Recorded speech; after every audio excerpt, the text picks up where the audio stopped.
Hello guys, ngayon, paprank natin yung mga pamangkin. Pupunta ako dun sa may kwarto.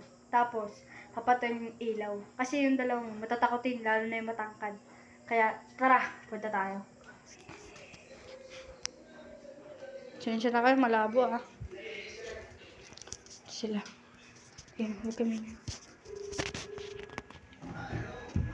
Ano ginagawa ng dalawa? Okay. Makita niyo yung malaki. Ayun yung pinakamatatakotin.